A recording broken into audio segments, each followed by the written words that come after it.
আসসালামু আলাইকুম। Welcome to my channel Nivan's mummy. আমি বৃষ্টি বলছি গাজীপুর থেকে। কাছে দূরে যে যেখান থেকে আমার ভিডিওটি দেখছেন, আশা করি আপনারা সবাই ভালো আছেন। আলহামদুলিল্লাহ, আমরাও ভালো আছি। নতুন একটি ভিডিও নিয়ে চলে এসেছি। আজকের ভিডিওটি শুরু করেছি আমি সকালে নাস্তার থেকে। সকালে নাস্তার জন্য আমি আজকে খিচুড়ি রান্না করছি। এজন্য প্রথমেই পেঁয়াজ মরিচটা হালকা একটু তেলে ভেজে নিয়ে এখন আমি বাটা মশলাগুলা দিয়ে দিব। আদা বাটা, রসুন বাটা, জিরা বাটা এগুলা দিয়ে কিছু সময় আমি মশলাটা কষায় নিব। আজকে যেহেতু শুক্রবারে এই ভিডিওটা আমি করেছিলাম। শুক্রবারে ভাবলাম একটু স্পেশালভাবে খিচুড়ি রান্না করি সকালে নাস্তা করার জন্য। মশলাটা কষানোর পরে আমি গুঁড়া মশলাগুলো দিয়ে দিব। এখন মরিচের গুঁড়া, হলুদের গুঁড়া, ধনিয়ার গুঁড়া, গরম মশলার গুঁড়া দিয়ে আমি আরও কিছুক্ষণ সময় কষিয়ে নেব। কষানোর পরে এখন চাল ডাল সহ একটু সময় আমি ভেজে নেব।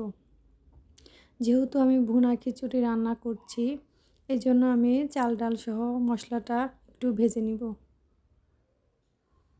তাহলে খিচুড়িটা অনেক সুন্দর ঝরঝর হবে, দেখতে যেমন সুন্দর হবে, খেতেও কিন্তু অনেক মজা লাগবে। তো চাল ডাল সহ আমি ভেজে নিয়েছি। এরপর পরিমাণ মতো পানি দিয়ে দিব। খিচুড়ির মধ্যে না আমি সবসময় 2-3 রকমের ডাল দিয়ে খিচুড়ি রান্না করতে পছন্দ করি, তাহলে খিচুড়িটা খেতে আমার কাছে বেশি ভালো লাগে। এই তো পরিমাণ মতো পানি এখন দিয়ে দিয়েছি। এখন কিছুক্ষণ রান্না করে নিলে আমার খিচুড়িটা রান্না হয়ে যাবে। একটা সময় ছিল যে শুক্রবার মানেই শুধু খিচুড়ি। আমার হাজবেন্ড যেহেতু খিচুড়ি খেতে পছন্দ করে, এই জন্য আমার ছেলে হওয়ার আগে শুক্রবারে আমি শুধু খিচুড়ি সকালে নাস্তায় রান্না করতাম, কিন্তু এখন মাঝে মাঝে করা হয়। এই তো খিচুড়ির ফাইনাল লুক। খিচুড়ি রান্না আমার হয়ে গেছে।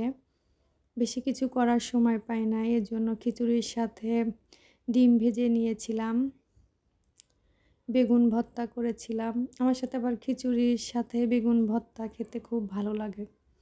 আর সাথে আমি কিন্তু জলপাইয়ের আচারও নিয়ে নিয়েছিলাম। কিছুদিন আগে যে আপনাদের সঙ্গে শেয়ার করেছিলাম যে আমি জলপাইয়ের আচার দিয়েছি, জলপাইয়ের আচারটা না খেতে অনেক মজার হয়েছিল। যাই হোক, এই যে প্লেটটা সাজিয়ে নিয়েছি, এখন আমি খেয়ে নিব। এরপর হাজবেন্ড বাজার থেকে কিছু মুরগি নিয়ে আসছিল।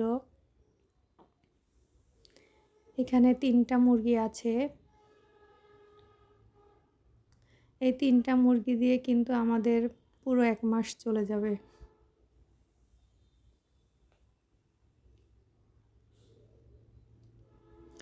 এই মুরগিগুলা আমি এখন কেটে একদম সুন্দর করে ফ্রিজে রেখে দিব, যেন পরবর্তী টাইমে আর ঝামেলা করতে না হয়। এখানে লাউ শাক নিয়ে এসেছিল। লাউ শাকটা এত সুন্দর সতেজ আর ফ্রেশ ছিল। সাথে কিছু বাদাম নিয়ে এসেছিল, ছেলের দুধ ছিল, মসুরের ডাল, গরম মশলার এলাচ ছিল, আর তাল মিছরি, কিছু আটাও ছিল। আপনারা সবাই ভালো থাকবেন। আমার ভিডিও ভালো লেগে থাকলে চ্যানেলটিকে সাবস্ক্রাইব করে দিবেন। যারা যারা অলরেডি করেছেন তাদেরকে অসংখ্য ধন্যবাদ। আপনারা সবাই ভালো থাকবেন। আসসালামু আলাইকুম। আল্লাহ হাফেজ।